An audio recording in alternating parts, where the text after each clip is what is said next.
Om Swastiastu, selamat pagi anak-anak sekalian. Pada kesempatan hari ini, Bapak akan menyampaikan materi terkait dengan Triguna, konsep dan bagian-bagiannya.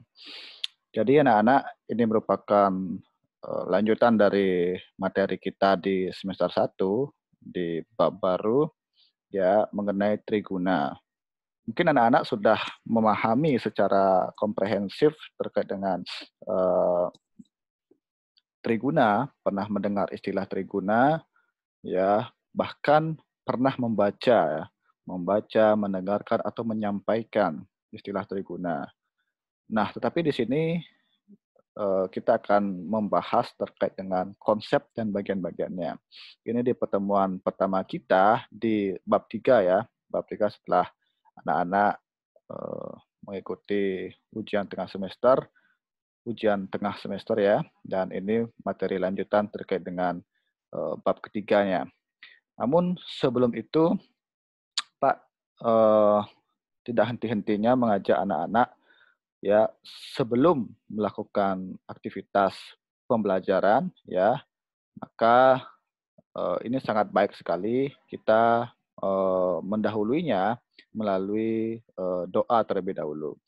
Ya, maka dari itu silakan seperti biasa cakupkan telapak tangannya membentuk Anjali Mudra.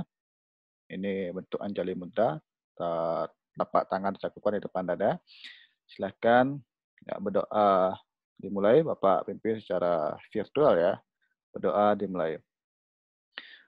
Om Saraswati Namastubhyam Waradeka Marupini Vidyarambam Karishyami Sitir Bhavantu Me Sada. Om Hyang Widi, dalam wujudmu Dewi Saraswati, sebagai pemberi berkah ilmu pengetahuan, tuntunlah hamba, semoga segala kegiatan yang hamba lakukan selalu sukses atas karuniamu. Doa dapat diakhiri. Ya anak-anak, pada kali ini ya kita akan berawal dari pengertian Triguna. Sebelum anak-anak mengetahui di sifat-sifat manusia, ya, kenapa ada orang yang malas, kenapa ada orang yang rajin, kenapa ada orang yang selalu berhasil eh, terhadap apa yang dilakukan, ya, kenapa ada orang yang selalu menderita, ya, ya, ada sifatnya iri, dengki dan lain sebagainya, ada bijaksana, tutur katanya lemah lembut. Nah, ini apa yang menyebabkan? Ya, apakah Tuhan memberikan sifat-sifat seperti itu? Ya, kenapa setiap orang dilahirkan dalam garba ya yang sama dalam proses dilahirkan itu? Kenapa orangnya memiliki sifat-sifat yang berbeda? Ya, bahkan orang yang kembar pun itu sifatnya pasti berbeda-beda, anak-anak. Nah, ini apa yang menyebabkan? Nah, kita akan berangkat dari konsep triguna atau pengertian triguna.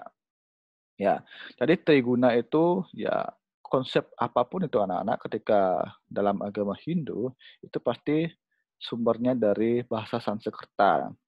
Ya, jadi jelas triguna ini ya berasal dari bahasa Sanskerta yang terdiri dari dua akar kata, yaitu tri dan guna. Ya, jadi anak-anak sudah pasti paham ketika di klaster menjadi dua kata ini, ketika dibagi menjadi dua kata ini, tri dan guna. Ya, jadi tri yang artinya tiga dan guna yang artinya sifat, bawaan, karakter, sifat ya, lebih identiknya sifat. Jadi triguna berarti tiga sifat yang mempengaruhi manusia. Ya, ketiga sifat ini saling mempengaruhi satu dengan yang lainnya dan membentuk watak seseorang. Apalagi jika ketiga sifat tersebut dapat berjalan dengan harmoni, maka seseorang akan dapat mengendalikan pikirannya dengan baik. Artinya apa anak-anak? Ketiga tiga sifat ini ya bagian-bagiannya itu adalah satwa, rajas dan tamas. Nah, ketika sifat ini saling dominan, saling mempengaruhi, maka akan mampu mengendalikan pikirannya. Tetapi ketika salah satu saja lebih dominan atau misalnya dua sifat yang lebih dominan, maka ini akan menjadi sebuah ketimpangan yang mempengaruhi sifat manusia itu sendiri, anak-anak. Nah, tetapi jika ketiga sifat ini terus bergerak seperti roda kereta yang sedang berputar silih berganti, ya, saling ingin menguasai, maka kehidupan seseorang akan kurang damai. Ya, untuk itu dari ketiga sifat ini perlu dikendalikan. Ya, artinya apa, anak-anak? Misalnya sifat tamas saja yang dominan. Ya, sifat tamas saja yang dominan. Berarti ini kan sifat-sifat malas akan muncul dan akan mempengaruhi sifat manusia itu karena dia yang lebih dominan, anak. Ya, jadi sifat apapun yang lebih dominan, ya, ini akan muncul menjadi sebuah kebiasaan-kebiasaan baru. Nah, itu dari pengertian triguna. Nah, ini bagian-bagian dari triguna. Nah, bagian-bagian dari triguna yang pertama ada satwam. Ya, satwam. Jadi sifat satwam yakni sifat tenang, suci, bijaksana, cerdas, dan sifat-sifat baik lainnya. Jadi sifat satwam itu identik dengan sifat-sifat yang baik. Ya, orang yang dikuasai sifat-sifat satwam biasanya berwatak tenang, waspada, dan berhati damai dan welas asih. Nah, kalau mengambil tindakan akan ditimbang dulu secara matang, kemudian dilaksanakan. Semua pikiran, perkataan, dan perilakunya mencerminkan kebajikan, seperti tindakan Yudhistira dalam cerita Mahabharata. Demikian kalau orang dikuasai sifat satwam. Artinya apa, anak-anak? Jadi, ketika sifat satwam yang lebih dominan pada diri manusia, nah, maka ini sifat-sifat tenang, sifat-sifat baik, sifat-sifat luhur, ini akan lebih lebih mempengaruhi sifat manusia itu.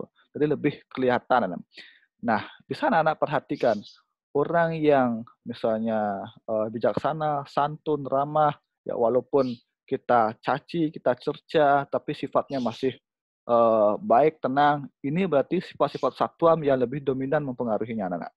Ini itu sama seperti Yudhistira, ya. Yudhistira itu memiliki sifat tenang, ya, bijaksana. Bahkan karena beliau merupakan putra dari Dewa Dharma, ya, Dewa kebenaran. Maka sifat-sifat yang dimiliki cenderung bersifat bijaksana, suci, santun, dan lain sebagainya. Kemudian yang kedua, sifat rajas. Nah, sifat rajas ini identik dengan sifat yang lincah, ya, agresif, ya, gesit, tergesa-gesa, bimbang, iri hati, angkuh, dan bernafsu. Orang yang dikuasai sifat rajas biasanya selalu gelisah, keinginannya bergerak cepat, mudah marah, senang terhadap yang memujinya, dan benci terhadap orang yang merendahkannya. Yang baik pada sifat ini adalah giat bekerja dan disiplin. Maka dari itu, agar sifat ini dapat dikendalikan, maka perlu dilatih dengan kesabaran dan ketenangan, sehingga jernih, terbebas dari buruk.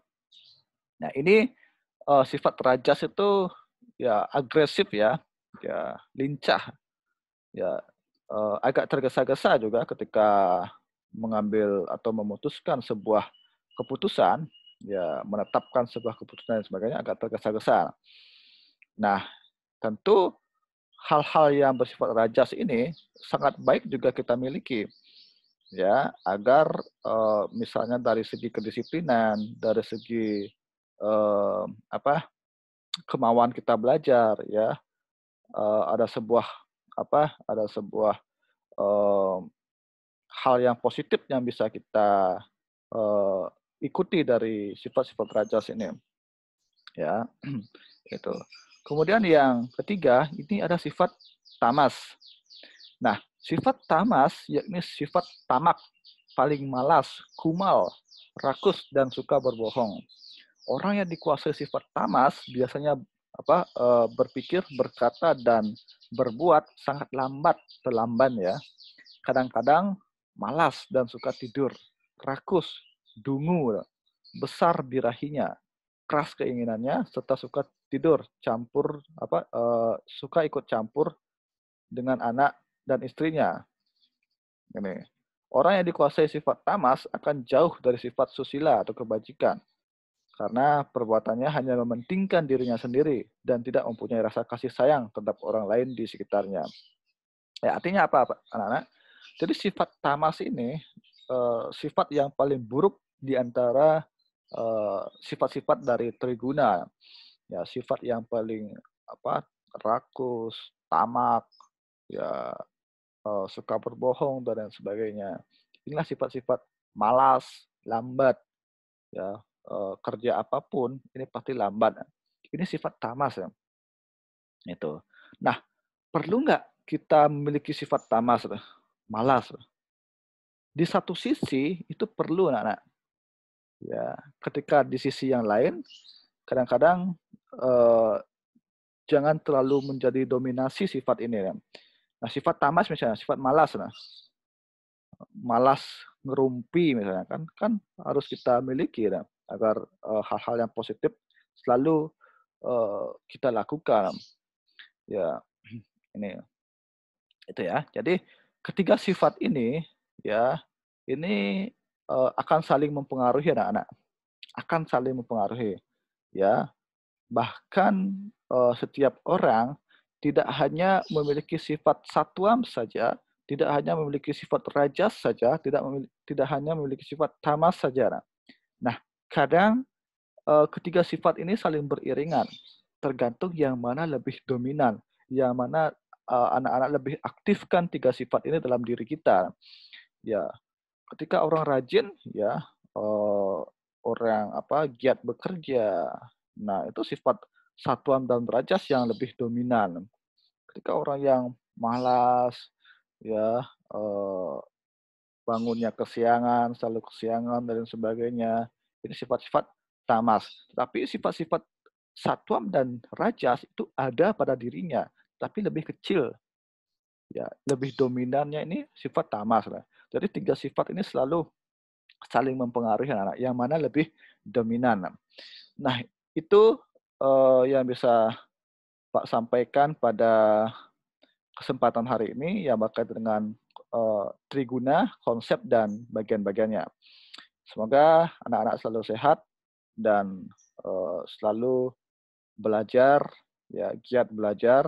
Semoga kesuksesan akan selalu menyertai orang-orang yang giat belajar. Terima kasih atas perhatiannya. Pak akhiri dengan Parama Santi. Om Santi, Santi, Santi, Om. Ya, terima kasih.